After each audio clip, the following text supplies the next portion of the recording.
Eis aqui, senhoras e senhores, um monumento das nossas letras e da nossa cultura, que, se me fora dado, eu o tombaria como paradigma imperecível de brasilidade e de humanismo. Eis aqui, senhoras e senhores, um homem cuja vida toda foi e é devotada à mais genuína cultura brasileira. Ouçamos Ariano Suassuna, sem mais delongas, para a alegria e deleite de todos nós. Creio que não haveria possibilidade de uma homenagem mais condigna, mais à altura ao saudoso ministro Mozaro Vitor Russomano, do que esta de acolher nesta ocasião, nesta oportunidade, este grande patrício, este grande brasileiro, este grande escritor, Ariano Suassuna. Passo a palavra ao nosso convidado especial.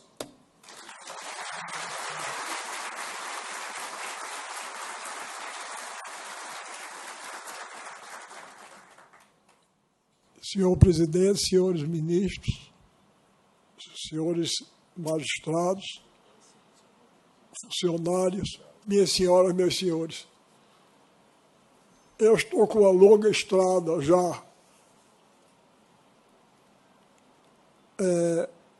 Em 1980, não, 1980 não, em 2007, quando eu completei 80 anos, uma produtora do Rio de Janeiro resolveu me prestar uma homenagem lá. E passamos uma semana comemorando meus 80 anos. E eu terminei dizendo, eu digo, olha, vocês não gastem tudo isso não, porque se vocês começam a gastar tudo agora, com que cara vocês vão ficar quando eu fizer 160? Não é? Porque aí, quando foi o ano passado, essa mesma empresa me procurou porque queria comemorar meus 85 anos. Eu disse, não, senhor, vocês comemoraram meus 60, 70 e 80.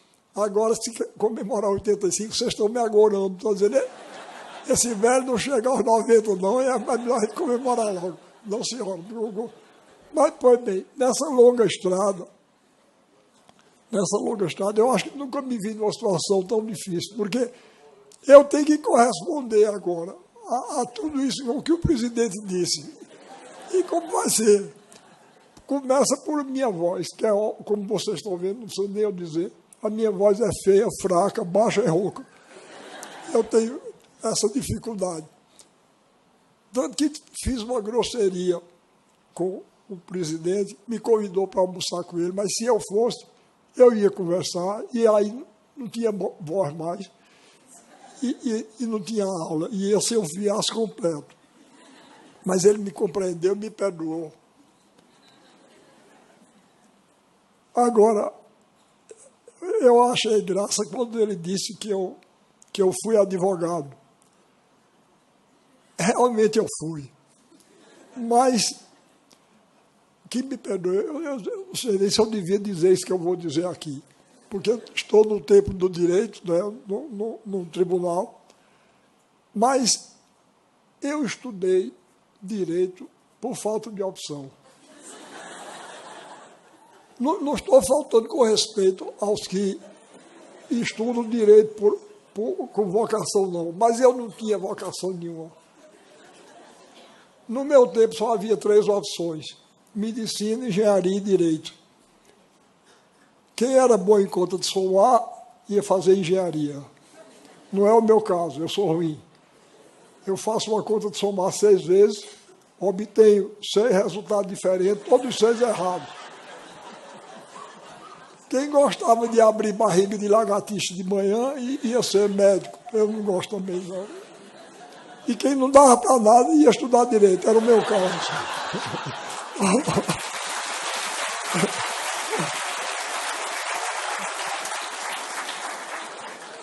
Mas aí me formei.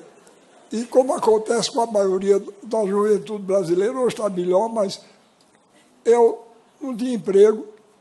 Aí realmente fui ser advogado. eu fui convidado por um grande advogado e jurista do Recife, professor Murilo Guimarães, que depois foi reitor da nossa universidade, e, na qualidade de reitor, me convidou para dirigir o Departamento de Extensão Cultural, onde criei o movimento armorial, ao qual o nosso presidente fez referência. Mas eu nunca sofri tanto na minha vida. Eu fui advogado por 4 anos. Começa o seguinte, eu não tenho uma convivência muito boa com essa aparelhagem eletrônica, não. Eu não simpatizo com ela e ela retribui a antipatia. De vez em quando eu gravo a entrevista todinha, quando vou ver, não sai uma palavra gravada. E outra coisa, eu para todo canto que eu vou, eu carrego essa caixa de óculos. Outro dia, um jornal do Recife disse: Ariano Suassuna aderiu à modernidade. Para todo canto que vai, ele leva o seu celular. Era essa caixa. Eu não gosto nem do telefone comum, quanto mais daquela praga no celular, não é? Aquilo é uma escravização, não é? A gente anda com o telefone no bolso. E para um sertanejo, o próprio telefone fixo é uma coisa meio misteriosa. Eu acho meio mal-assombrado. A gente falando com a pessoa, ou se a pessoa está perto. E aquele, então, que é sem fio, é misterioso demais para mim. Não gosto, não. Então, como eu estava dizendo a vocês, eu não me dou bem nem com o telefone convencional. Eu fico todo atrapalhado para telefonar. E a pessoa, para telefonar para mim, tem que cumprir todos os rituais. Tem que dizer alô, quem fala. Se não fizer isso, eu me atrapalho. Aí um dia eu estava no escritório do Dr. Murilo Guimarães, desse advogado com quem eu trabalhava, e o telefone tocou, eu estava perto. Eu atendi. E, em vez do homem dizer alô, o homem disse: quem fala? Eu disse: Ariano Suassuna. Ele disse: desculpe, não é para ir não. Aí eu disse: meu Deus, ele queria falar com o doutor Murilo. Fiquei naquela agonia. O telefone toca imediatamente. Aí eu atendi. Ele disse: quem fala? Eu disse: Murilo Guimarães. Ele disse: como vai você, Murilo? Eu disse: eu não sou doutor Murilo, não. Ele disse: por que é que diz que é? Eu disse: porque quando eu digo meu nome, o senhor desliga. Aí houve uma pequena pausa, porque o próprio homem já estava ficando meio atrapalhado. Aí ele disse: vá chamar Murilo. Eu disse: doutor Murilo não está, não. Ele disse: ele demora. Eu disse: eu acho que demora. Ele foi para a Europa. Ele disse: e por que o senhor não disse logo? Porque o senhor não perguntou. Ele disse: e tem algum auxiliar dele aí? Eu disse: tem. Quem é ele? Eu disse: Ariano Suassuna. Ele disse: o senhor não sabe nem atender um telefone, tudo mais resolver o problema de direito. Sabe de uma coisa? O senhor deixa, o senhor não dá para isso, não. Aí eu disse: é mesmo. Quando o doutor Murilo voltou, eu disse: doutor Murilo, perdoe, eu não vou deixar, eu não quero fazer mais, não. Não quero mais ser advogado, não. Ele aí me arranjou esse trabalho de diretor do Departamento de Extensão Cultural, que para esse eu dava. Bom, eu fiquei muito contente de ouvir aqui, apesar de toda essa ignorância do direito que eu tenho, eu fiquei muito contente de ouvir o nome do professor Victor Russomano, que eu me lembro do nome dele. Cheguei a citá-lo uma vez, defendendo um pobre trabalhador. Ganhamos.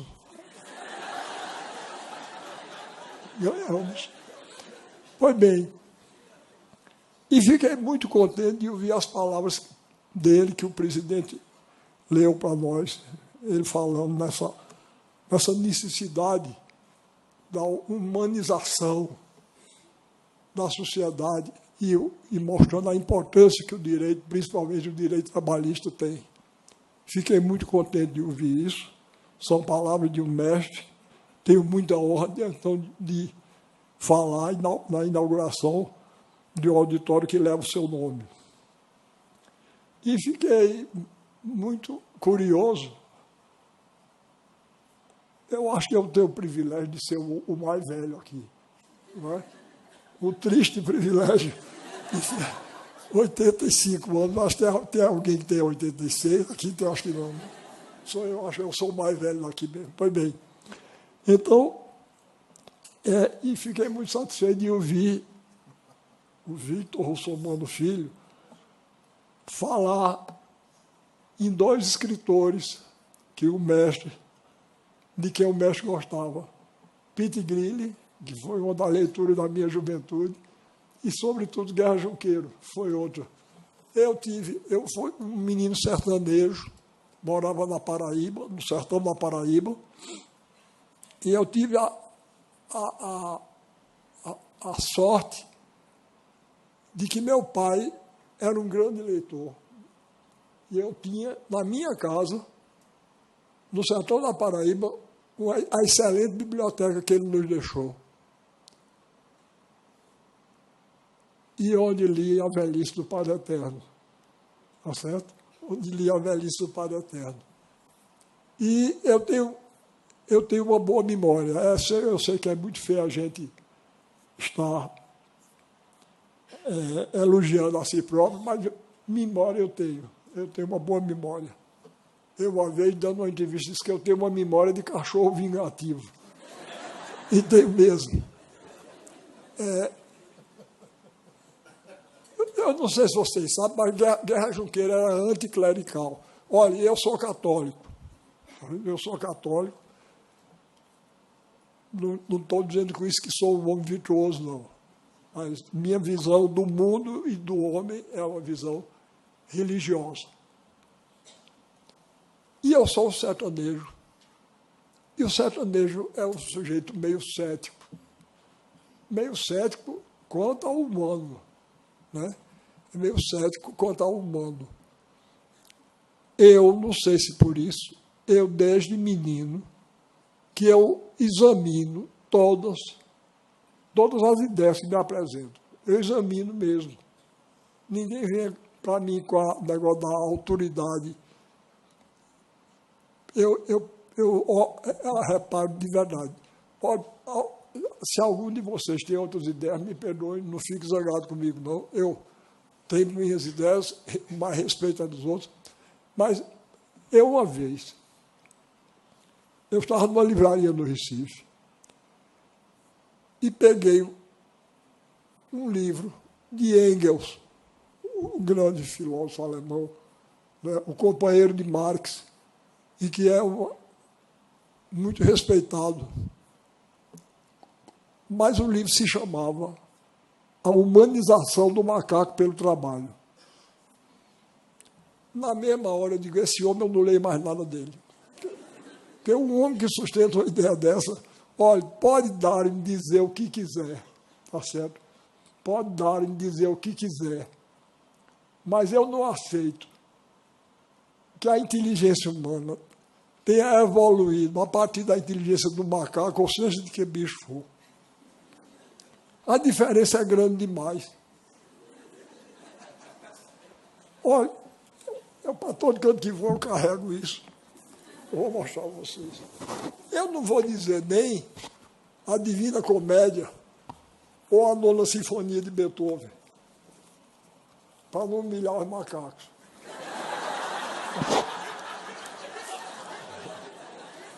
Mas eu não vou nem dizer isso. Mas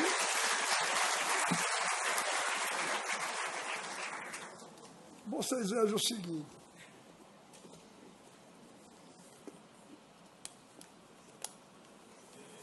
Como eu disse a vocês, eu sou um sertanejo e eu sou um homem de inteligência prática e cética. Vocês estão vendo o que é isso? É um pegador de roupa. Está vendo?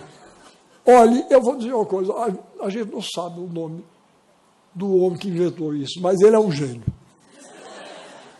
Eu nunca vi repare, 2 pedacinhos de madeira, um ferrinho dobrado aqui de uma maneira engenhosa, danada. Ele fica fechado. Quando a gente aperta, ele abre. A gente solta, ele fecha. Olha, eu vou dizer uma coisa a vocês. Um macaco pode trabalhar 500 bilhões de anos que ele não faz um negócio desse. Tá certo? Não faz. Não faz, não. Na inteligência humana tem uma centelha divina que não tem bicho que chegue perto. Tá certo? E macaco já nasce macaco. E gente já nasce gente. Isso é conversa de... Pode vir a mãe do Papa. Eu sou católico. Pode vir a mãe do Papa me dizer que não foi, não é não. Não é não. Eu até posso aceitar. Outra coisa. Vocês já pensaram, devagar, nessa história que eles contam, da origem da vida. Eles vivem penando, porque não explica a origem da vida. A ciência é um pouco orgulhosa. Não é? Ela tem um complexo tão grande, porque não sabe criar a vida. Nem sabe, nem saberá nunca. Que ela chama bebê de proveta. Como se um menino tivesse sido feito numa proveta. É nada. É feito do mesmo jeito dos outros. Porque a história que eles contam, reparem, esse copo é feito de moléculas. Nós somos feitos de células. Aí, no começo, era tudo molécula. De repente, um grupo de moléculas enlouqueceu, e virou molécula, virou célula. Aí as células começaram a nadar, aí foram se juntando, foi. Aí de repente disse, esse mundo está muito monótono, vamos virar uma parte macho e outra fêmea, foi. Viraram uma parte. Aí foi fazendo isso, aí nasceu um peixe. Aí o peixe tinha as nadadeiras, né? De repente, um grupo de peixes bateu as nadadeiras demais, virou um passarinho. Daí até chegar a 9ª sinfonia de Beethoven. É preciso mais fé para acreditar nisso do que na história de Adão e Eva. Tá certo? Eu não vou atrás de conversa, não. Seja quem for que venha me dizer. Agora, mas sim, estava dizendo tudo isso. Vocês desculpem, eu só sei falar por arrudeio. As trilhas do sertão são assim. Minha mulher que está ali, que é uma mulher extraordinária, nós namoramos desde o dia 20 de agosto de 1947. Estamos namorando até hoje, não acabou nem acaba. Nem a morte vai poder.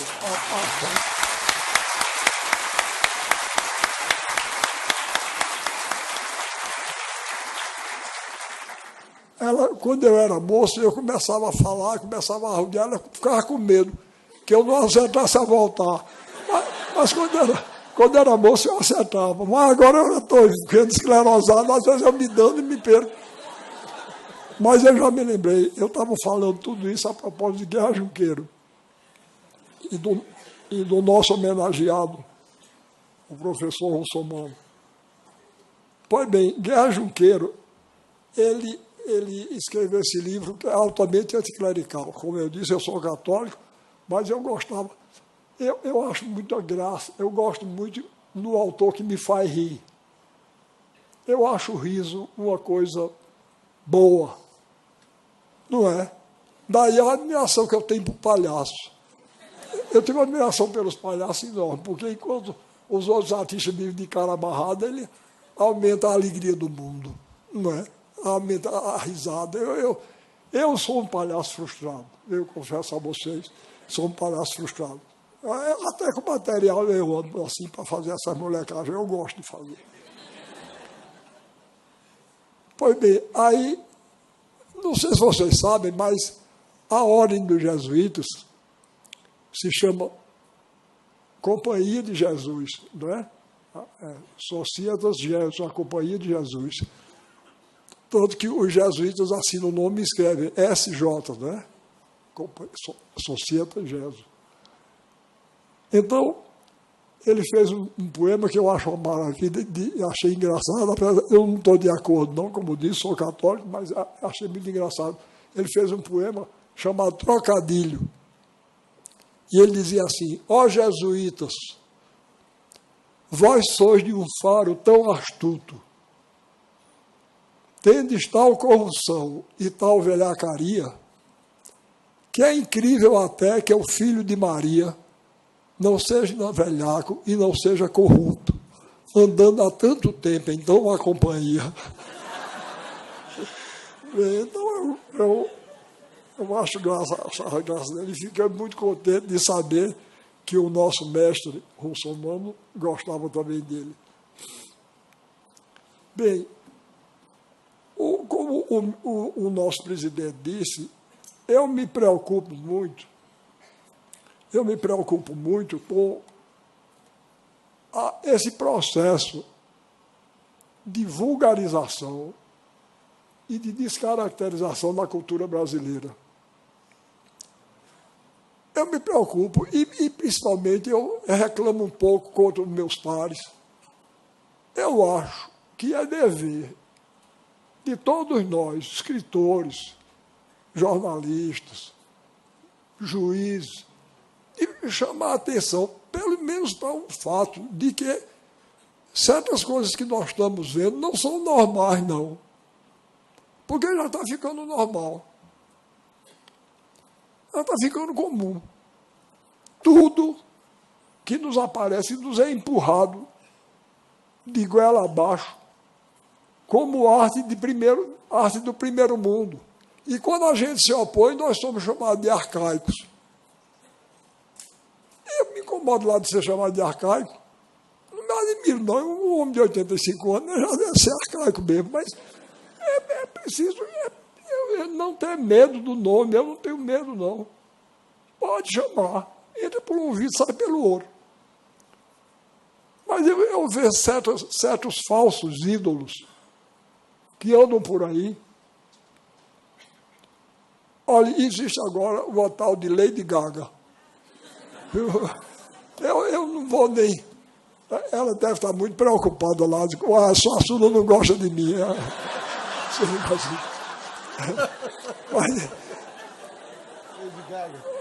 Mas, olha, eu vou dizer uma coisa a vocês. Se o nome dela fosse Lady Gaga, eu ainda perdoaria. Mas não é não. O nome dela é outro, que eu não sei nem como é. O nome foi ela que escolheu. Agora eu vou dizer uma coisa a vocês. Uma mulher que se senta, uma mulher ou um homem, que se senta numa mesa e diz: eu vou escolher o nome artístico para mim. E escolhe Lady Gaga. Uma mulher dessa é imbecil, aqui e em qualquer outro lugar do mundo. Essa mulher é idiota. Tá certo? Eu nunca, nem sequer ouvi, nem quero ouvir. Eu tenho medo que seja contagioso. Vocês aí já imaginam. Eu virar Lady Gaga é triste. Não.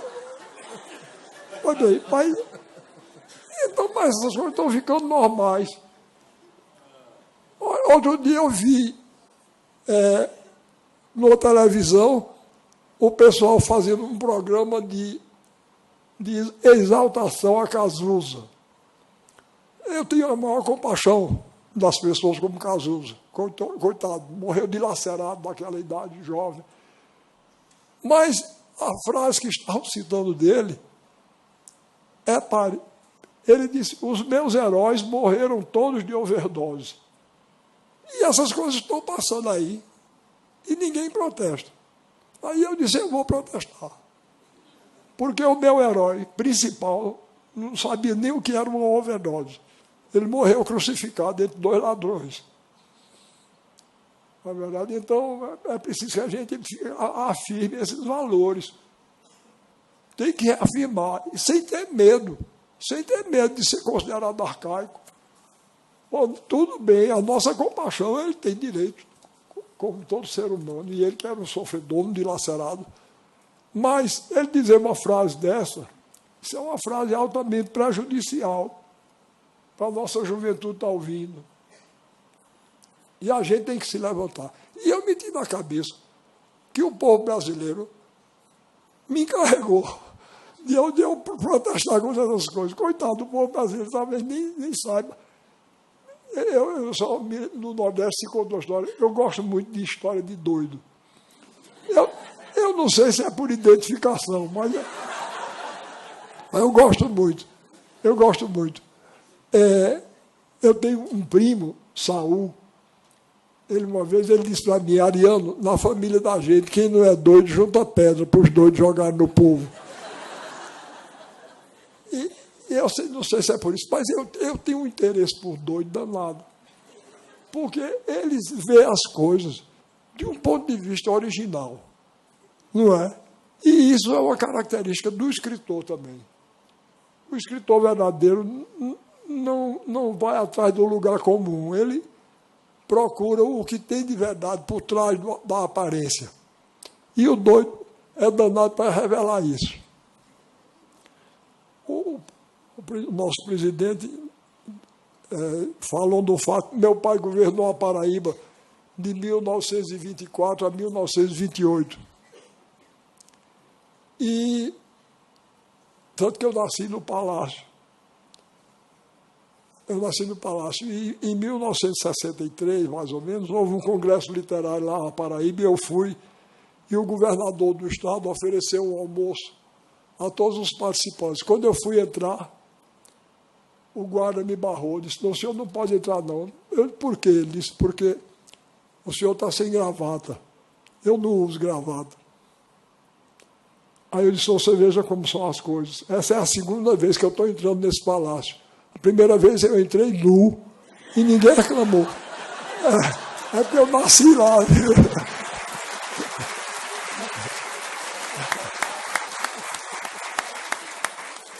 Eu nasci lá. E então, a primeira vez que eu tinha entrado. Pois bem, então, meu pai, quando governador, construiu um hospício e colocou no hospício o nome do maior psiquiatra brasileiro da época, que era um médico chamado Juliano Moreira. E meu pai colocou o nome de Casa de Saúde Juliano Moreira. E no dia da inauguração, ele muito orgulhoso da obra que tinha feito. E o Juliano Moreira foi o precursor no Brasil da chamada psicoterapia pelo trabalho. Então, meu pai chegou lá, os médicos todos de branco, e entraram os doidos com os carros de mão que tinham sido adquiridos pelo governo para iniciar a tal psicoterapia pelo trabalho. Aí, e um dos doidos estava com o carro de mão de cabeça para baixo. Aí papai chamou e disse: olha, não é assim não que se carrega, é assim. Ele disse: eu sei, doutor, mas se eu sei assim, eles botam pedra dentro para eu carregar. É uma coisa de gênio. É um gênio, né? O sujeito, a cabeça pode dar. Isso não é doido. Não é, na verdade. Pode ser doido. Sabia demais. Aí, então, essa é a minha admiração por eles. E a minha cidade, no sertão da Paraíba, é bem pequenininha, Taperoá, onde se passa a ação, se desenrola a ação de quase todos os trabalhos que eu escrevo. E, como toda cidade pequena do interior, nós temos lá o bêbado oficial, o doido oficial, não é? O herege. O sertanejo, de modo geral, é muito religioso, mas lá temos o herege. Ele, aliás, já não é mais vivo, não. Galdino do Bois. Pois bem, o doido oficial chama-se Manuel Bento. Um dia chegaram, mais ou menos na época de outubro ou novembro, seca danada no sertão do Cariri, que é o meu, um sol de meio-dia, e Manuel Bento estava diante de um muro bem comprido que tem lá, com o ouvido encostado no muro, ouvindo assim, escutando atentamente. Aí passou uma pessoa imitou, ficou também. Daqui a pouco tinha umas 5 ou 6 pessoas, todas. Aí daqui a pouco um disse, realmente eu não estou ouvindo nada. Ele disse, desde manhã que está assim.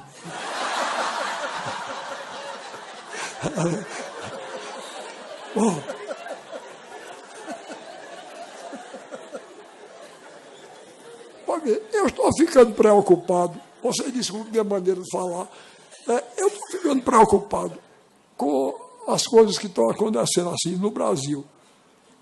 Olha, quando eu tomei posse na Academia Brasileira de Letras, eu fui escolhido para a Academia Brasileira de Letras e fui tomar posse e fui convidado para jantar na casa de um casal rico do Rio de Janeiro. E eu fui com minha mulher, eu fui lá no dia seguinte ao da posse. Aí, eu sou um sujeito de classe média, todo regrado, como na hora. E me esqueci que jantar de rico é tarde. Né? Aí, quando eu sou convidado, eu como em casa e lá eu finjo que estou comendo. Mas nesse dia eu me esqueci, não sei porquê. Estava perturbado com a cerimônia de posse da academia, que é uma confusão dos diabos. Aí, cheguei lá e na hora de sair o jantar, começaram a passar salgadinho. Eu nunca fiz tanta falta de educação. Eu não tirava assim educadamente, eu tirava de punhado o salgadinho. Aí, de repente, o dono da casa disse, Ariano, você sabe que salgadinho é esse que você está comendo aí com tanto gosto? Eu não estava comendo com gosto, não. Eu estava comendo com falta de educação e fome. Aí eu disse, é cocatolé, que é um coco que tem lá no sertão. É cocatolé? Ele disse, não, isso é um salgadinho que foi desenvolvido pelos americanos nas Bahamas. Ele disse, pois tem gosto de cocatolé, mas cocatolé é melhor. Bom, finalmente saiu o bendito jantar. Aí, quando estava no meio do jantar, reparem como a mulher se dirigiu a mim. Ela disse assim, você, naturalmente, já foi à Disney, não é? Eu disse, já foi aonde? Ela disse, a Disney. Aí foi que eu descobri que era a Disneylândia, que ela já tem tanta intimidade que chama assim a Disney. Você, naturalmente, já foi à Disney, não é? Eu disse, não, eu nunca fui, não. Ela disse, foi aos Estados Unidos e não foi à Disney? Eu disse, não, eu nunca fui aos Estados Unidos, não. Eu nunca saí do Brasil, não. Aí eu notei uma decepção enorme na cara dela. A cara dela era quem dizia assim, esse homem não devia ter sido escolhido para a Academia Brasileira de Letras, não, que nunca saiu do Brasil. Aí daqui a pouco o marido dela falou numa pessoa lá. Aí ela disse, ele já foi à Disney, não é? Aí o marido disse, foi. Aí eu por dentro disse, essa mulher divide a humanidade em 2 categorias, né? Quem foi à Disney e quem não foi. E eu estou desgraçado, porque eu já... Eu estou desgraçado que eu não fui. Bom, aí passou-se um momento, ela disse, vocês tiveram... Ela tinha 3 filhos adolescentes, na época, aparentavam 17, 16 e 15 anos. Vocês tiveram dificuldade com a educação dos filhos? Aí eu, não, dificuldade normal. Ela disse, a gente também não. O problema da gente só é o seguinte, é que os professores dos nossos filhos não têm nível suficiente para conversar com eles.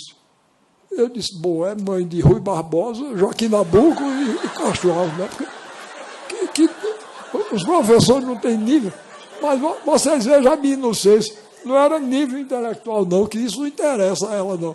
Era nível econômico. Aí ela disse para mim, outro dia o nosso caçula chegou aqui em casa arrasado, porque foi conversar com o professor dele sobre o nosso vídeo importado, São de Boris Volkening.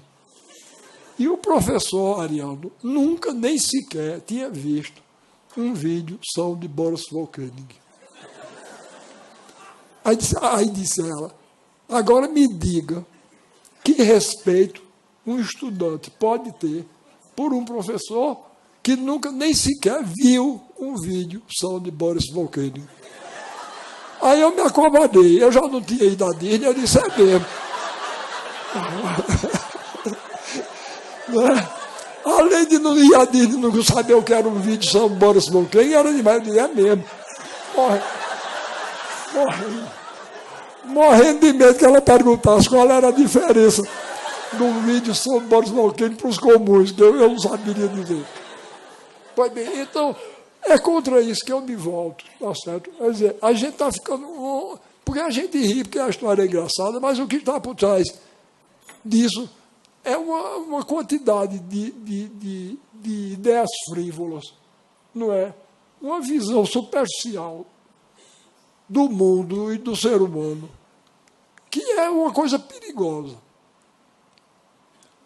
Olha, Machado de Assis dizia que no Brasil existem dois países diferentes, o país oficial e o país real. Eu interpreto, não sei se forçando um pouco o pensamento de Machado, eu acho que o país oficial é o nosso, é o dos privilegiados. E o país real é o do povo. E ele dizia, o país real é bom, revela os melhores instintos, mas o país oficial é caricato e burlesco. Eu sei que ele estava movido por uma justa indignação, e não é totalmente burlesco, não. Mas se a gente não abrir o olho, a gente fica. Se a gente não tomar cuidado, se a gente não levar em conta a verdade do Brasil real, a gente vai terminar como essa mulher. Vai ficar do lado da Disney e do vídeo só de Boris Volcano. A classe dirigente brasileira, até o século XVIII, se orgulhava do que tinha de português e se envergonhava do que nós temos de índio e de negro. No século XIX, a classe dirigente brasileira passou a se envergonhar até do que a gente tem de português. Passou a querer ser francesa. E, atualmente, caricatamente, quer ser americana. Não querem transformar o Brasil nos Estados Unidos de segunda ordem. Eu não quero que o Brasil seja os Estados Unidos nem de primeira, quanto mais de segunda. Eu quero que o Brasil seja um Brasil de primeira, com as nossas características próprias, sem renunciar às nossas peculiaridades de povo. É isso que eu procuro fazer desde o começo, com o meu trabalho de escritor, com o meu trabalho de professor, com tudo que eu faço. Atualmente, eu sou secretário do governador Eduardo Campos. Ele me chamou para secretário dele. Ele é filho de Maximiano Campos, esse escritor, que era meu amigo e a quem o presidente citou. De maneira que eu conheço ele desde menino, quer dizer, desde ele menino, né? Ele é um jovem, ele é da idade dos meus filhos. E ele foi criado na frente da minha casa. Maximiano Campos morava na frente da minha casa. Morava aqui Maximiano Campos. Aqui o doutor Arraes, sogro de Maximiano Campos. E avô de Eduardo. E eu aqui. Eduardo Campos foi criado nesse triângulo afetivo, literário e político. De maneira que, quando ele me chamou para secretário, eu não estou nem em idade mais, mas eu achei que ele não devia... Eu vou aceitar, ele está me chamando, eu vou. E resolvi... Olha, os dois encantos da minha infância eram a leitura. Eu hoje tenho pena quando eu vejo dizer que a juventude está deixando de ler. Eu tenho pena dela. Porque, ou coisa boa, não é? Ou a leitura. Eu quando era menino, eu passava a manhã toda na escola. Chegava meio-dia em casa, eu almoçava. Depois de almoçar, eu me deitava numa cama e abria o livro. era um mundo novo que se abria diante de mim. Ou felicidade. A outra felicidade era o circo. Quando dizia o circo chegou, vixe, Maria, o mundo já melhorava. Nossa. E eu fui até sofrer martírio por causa do circo, porque eu aprendia todos os dichotes do palhaço e ficava dizendo o dia todo. Um dia minha mãe perdeu a paciência e me deu um cascudo.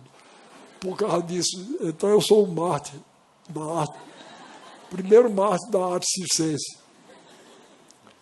Então, sempre tive a ambição de ter um circo. Aí, quando Eduardo Campos me chamou, eu disse, está certo, eu vou fundar um circo. E fundei. Fundei o circo. Eu disse a ele, eu não quero assessor político, não. Eu não tenho nada contra político, não. Pelo contrário. Lembro a vocês, está se criando outra coisa muito perigosa no Brasil, é o fato de julgarmos todos os políticos de uma maneira injusta e dura, e cruel e injusta, às vezes. E estendendo a todo mundo o que uma minoria de velhacos faz. Não façam isso, não. A gente não pode perder a crença nem na ordem política, nem na ordem jurídica do país. A gente não pode perder essa fé, não. Porque é muito ruim uma sociedade onde não exista isso.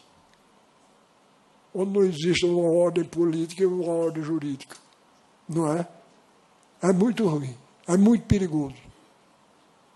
Então, o político, tanto que eu tenho pena dos políticos decentes. Eu tenho uma pena danada. Porque eles têm que ter uma qualidade, eles têm que ser astuciosos. Porque se eles forem tolos como eu sou, eles são enrolados de nós tempos pelos que não prestam. E ainda tem que sofrer esse contágio. Pois bem, então ele me chamou, aí eu fui. Agora, houve um tempo que quiseram me candidatar ao Senado. Eu disse, não, aí não. Eu milito politicamente, como escritor e como professor, mas eu, como senador, Deus me livre. Eu vou ficar, inclusive, acanhado. Eu não quero, não. Por favor, isso não exige de mim, não. E fiz muito bem em não ir. Porque eu ia ser um péssimo senador. E me jacto de ser um bom professor e um bom escritor. Pois bem, aí eu disse, quando ele me nomeou, eu digo, eu quero ser só artista. Aí ele me arranjou músicos, cantores, bailarinos que eu escolhi, e eu organizei um circo, que se chama Circo da Onça Malhada. Circo da Onça Malhada. A Onça Malhada é o povo brasileiro. A coisa que mais me orgulha no Brasil é essa unidade na variedade. Não é? Às vezes pensam que eu só dou valor no Brasil aos descendentes de portugueses, negros e índios. Não, eu falo nisso porque esses são os iniciais. São os troncos, é o tronco inicial da nossa cultura. É índio primeiro, ibérico e depois negro. Mas eu dou importância a todas as outras etnias. Eu procuro ser tão coerente nesse ponto que até uma criação de cabra que eu tenho no setor da Paraíba, eu crio 4 cores de cabra. Vermelha em homenagem aos índios, branca em homenagem aos portugueses, preta em homenagem aos africanos, aos negros, e azuis para os outros que vieram depois, japonês, italiano, alemão, sabe? Então, até nisso eu procuro ser coerente. E eu estou vindo aqui de Sergipe e sofri um pequeno acidente lá. Eu fui visitar o lugar onde morreu Lampião, porque eu tenho grande admiração. Vejam bem, eu sei os defeitos de Lampião demais. Ele era cruel, sanguinário, era um bandido, mas ele Ele não era uma alma pura, mas não era uma alma pequena e vulgar, não, era uma alma grande. Ele era um personagem trágico. Mas eu tenho admiração maior ainda por Maria Bonita, que é uma mulher extraordinária. A mulher que se apaixonou por aquela que, para ela, era a figura de um rei. E, por causa desse amor, morreu daquela maneira terrível, trágica. Cortaram a cabeça dela, né? Eu acabei de dizer que meu parente disse, olha aqui, essa pedrinha eu trouxe de lá do lugar onde eles dois morreram. Vou andar com ela em todo canto. Ela foi lá do lugar mesmo. Essa tem, quer dizer, ela estava lá no dia que eles dois foram degolados. E ela tem uma mancha vermelha desse lado e outra desse. Então eu digo que é o sangue de Maria Bonita. Ser poeta é muito bom, porque eu não tenho nenhuma obrigação de veracidade. Não é? Eu posso mentir à vontade. Cientista que não pode. Então aqui foi o sangue, e aqui é o sangue Lampião. Outro dia, por brincadeira, eu digo sempre que divido a humanidade em dois tipos, em duas metades.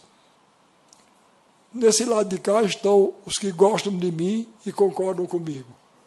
Do outro estão os equivocados. Pois bem, um equivocado lá que não gosta de mim, aliás, é do Rio de Janeiro ele. Ele não é mais vivo, não. Ele escreveu um artigo dizendo dos nordestinos nefastos e arcaicos e nefastos para o Brasil, já morreram Antônio Conselheiro, Padre Cícero e Lampião. Só falta agora Ariano Suassuna. Aí os jornalistas vieram me ouvir, eu disse, isso é um incompetente. Porque ele está querendo me insultar e me fez o maior elogio que eu já recebi. Porque, repare, eu nunca pensei que eu fosse digno de tamanha honra. Repare, um profeta, Antônio Conselheiro, um santo, Padre Cícero e um guerreiro Lampião. Eu nunca pensei que eu fosse tão importante. Uma suma disso tudo. Fiquei orgulhosíssimo. Então, olha lá o arrudeio, estava falando sobre o quê, meu Deus? Entrei com o Lampião. O circo, sim, pois bem, o circo. Então, e também sobre o fato de o Brasil atualmente querer ser caricatamente americano. Colonialismo cultural. Não é? Exatamente. Repare bem, até nos nomes. Olhe, se algum de vocês tem desses nomes, não se ofenda comigo, não. A culpa não é de vocês, não. Não é nem do pai de vocês, que botou o nome. Tá certo? Isso é uma lavagem cerebral que a gente sofre. Desde menino. Não é?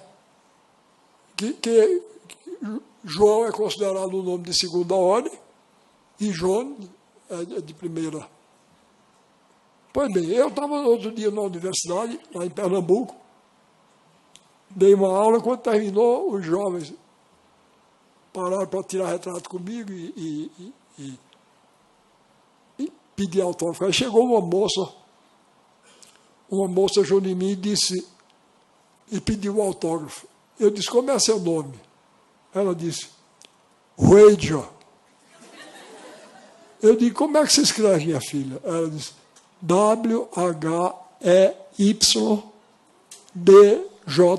Ruedia. Pois não, para Ruedia.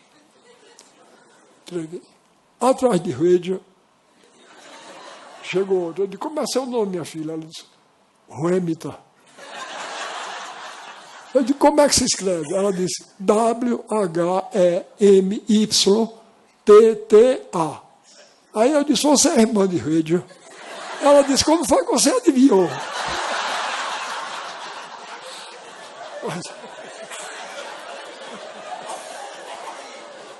Mas o melhor de tudo foi que atrás tinha um rapaz novo ainda, e parece que ele ouviu o meu diálogo com o Hamilton e Ruedia. E ele deve ter pensado, esse homem é analfabeto, porque quando chegou a vez dele, eu disse, como é seu nome? Ele disse, Hugo, H-U-G-O. soletrou também.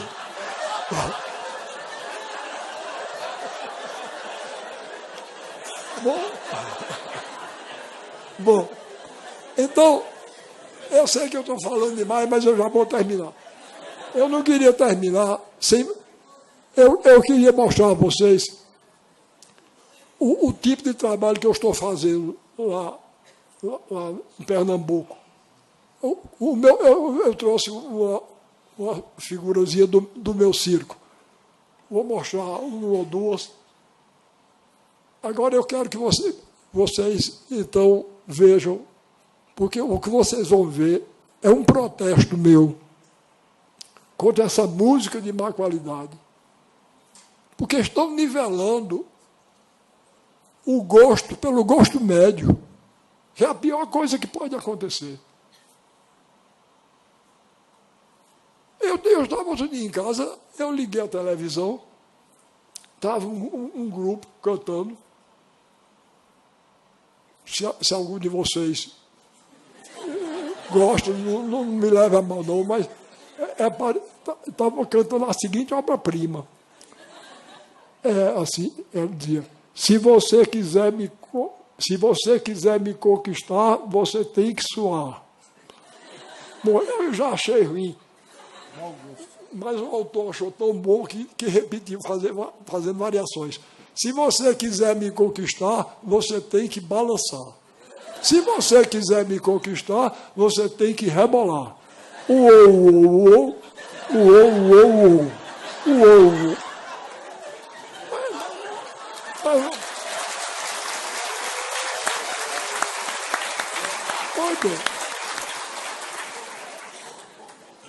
Pois bem, olha aqui, eu cheguei, eu vou dizer o nome do grupo, eu não devia nem dizer, porque outro dia eu vi um festival, eu estava num restaurante em São Paulo e vi no telão um festival na Inglaterra. Eu nunca vi tanta música ruim, nem nunca vi tanta gente feia. E o Príncipe Charles estava lá e aplaudindo. Eu sempre tive desconfiança que aquele príncipe tem mau gosto. Eu vou dizer... Não é? Eu vou dizer uma coisa. Um homem que troca a princesa Diana por aquela mulher com quem ele está casado. Aquele homem não entende mulher. Pois bem, então eu vou dizer o nome do grupo. Eu não queria, eu tinha parado de dizer, depois que eu vi esse grupo inglês, porque os brasileiros que fazem essa qualidade de música, imitada da música americana, são menos ruins do que os ingleses. E ainda chamam música jovem. Coitado dos jovens. Outro dia estiveram aqui no Brasil os tais do Rolling Stone. Eu nunca vi um bando de velho minhoqueiro, da minha idade, feio. Olha, a coisa mais melancólica do mundo é um roqueiro velho, não é? Quando é jovem ainda vai, mas quando envelhece é uma coisa melancólica. Pois bem, a banda da qual eu estou falando chama-se Banda Calypso. Pois bem, pare, eu chego em São Paulo, está na primeira página do jornal, né? Preferência nacional. Sabe quem é? A Banda Calypso. E eu ainda pego a linha, mas quando eu cheguei aqui no meio, tinha um homem chamado Eduardo Miranda. Esse homem, eu ainda vou me encontrar com ele. Repare o que ele afirmou. A Calypso é a verdade do povo brasileiro. Eu me senti pessoalmente insultado. Uou. É a verdade do meu povo, do meu querido e grande povo brasileiro. Deus me livre. A Calypso é a verdade do povo brasileiro. O Chimbinha é um guitarrista genial. Olhe, eu sou escritor brasileiro. A língua portuguesa é meu material de trabalho. Se eu gasto um adjetivo como genial, com Chimbinha, o que é que eu vou dizer de Beethoven? Né? Tem que inventar outra palavra. Né?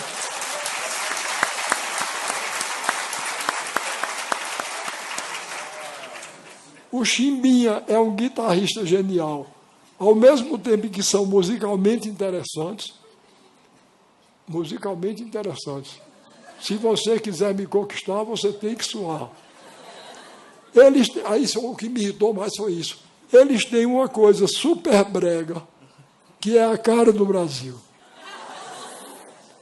Olha, eu ainda vou me encontrar com ele e eu vou dizer a ele, olha, eu não lhe digo quem é que tem cara super brega, porque eu tenho respeito, carinho e admiração pelas mulheres. E sua mãe não tem culpa nenhuma da besteira que você diz. Mas super brega. Pois bem, então, aí, no mesmo jornal, eu encontro um retrato de um grupo de jovens dizendo que pretendiam renovar a dança brasileira. Sabe como era o nome do grupo? Street Dance. Para renovar a dança brasileira. Então, quando o governador me chamou para secretário dele, eu organizei meu circo e estou percorrendo o estado todinho. Já estive em 72 municípios do estado, levando uma música e uma dança alternativa e um canto, para mostrar que à juventude brasileira e ao povo brasileiro que existe uma alternativa. Existe uma alternativa para esse uou que a televisão nos espalha. Então, eu vou fazer um acordo com vocês. Eu vou pedir para colocar a imagem de uma dança que faz parte desse espetáculo que a gente organizou para andar com ele pelo estado todo. Então, vocês vão ouvir uma música diferente e uma dança, a proposição de uma música brasileira de qualidade e uma dança brasileira de qualidade. E eu vou fazer um acordo com vocês. Se vocês não gostarem, permaneçam como estão. Se gostarem, me dê um sinal para eu saber que eu não estou errado. Passa aí, a primeira música chama-se Toré, como a primeira etnia que compareceu para fundar o povo brasileiro e a cultura brasileira é a indígena. Nós fizemos uma música chamada Toré. Antônio Madureira, um grande compositor, fez essa música. Ele é quem dirige a parte musical lá do trabalho da secretaria. E vocês vão ver dançada pelo meu circo da Onça Malhada.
Então, eu vou terminar, eu sou um contador de história, vou terminar contando uma história. Quando o governador me nomeou, e eu organizei o circo da Onça Malhada, um deputado que não gosta dele fez um discurso na Assembleia, terminou sobrando para mim.